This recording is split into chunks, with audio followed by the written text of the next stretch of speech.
Για την αυτοεκμάθηση της πλακέτας Hamal εκτελώ τα εξής βήματα. Αφού φέρω την πόρτα σε τελείως κλειστή θέση, πατάω το πλήκτρο S3 έως ότου να δω την ενδεικτική ρυθμία SET να αναβοσβήνει. Έπειτα το αφήνω και όπως θα παρατηρήσω, η πόρτα θα ξεκινήσει να ανοίγει από μόνη της. Η πόρτα θα εκτελέσει διαδοχικά 2 πλήρεις κύκλους ανοιγοκλεισίματος.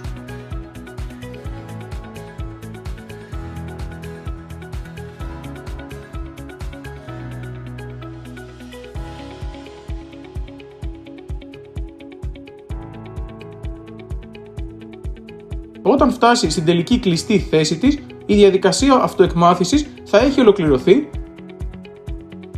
και η ενδεικτική λυχνία SET θα παραμείνει σταθερά αναμένη. Για την προσθήκη χειριστηρίων στην πλακέτα εκτελώ τα εξής βήματα. Πατάω το πλήκτρο S1 έως ότου να δω την ενδεικτική λυχνία Radio να αναβοσβήνει και το αφήνω. Έπειτα, από το χειριστήριό μου, πατάω τα πλήκτρα αριστερό και δεξί μαζί έως ότου η ενδεικτική λυχνία Radio να ανάψει σταθερά. Και τέλος, πατάω το επιθυμητό πλήκτρο από το χειριστήριό μου μέχρι να δω την ενδεικτική λυχνία Radio να αναβοσβήνει και πάλι.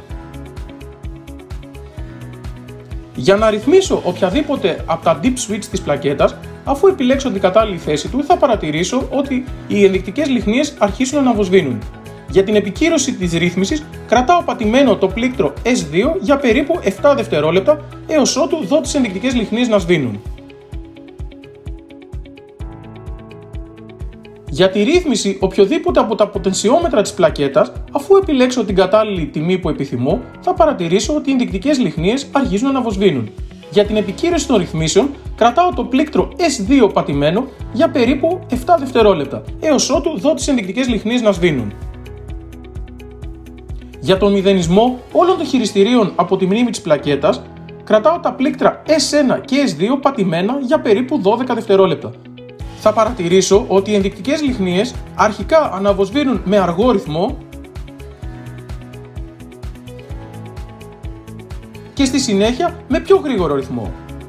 Όταν οι ενδεικτικές λυχνίες σβήσουν τελείως, η διαδικασία μηδενισμού των χειριστηρίων έχει ολοκληρωθεί.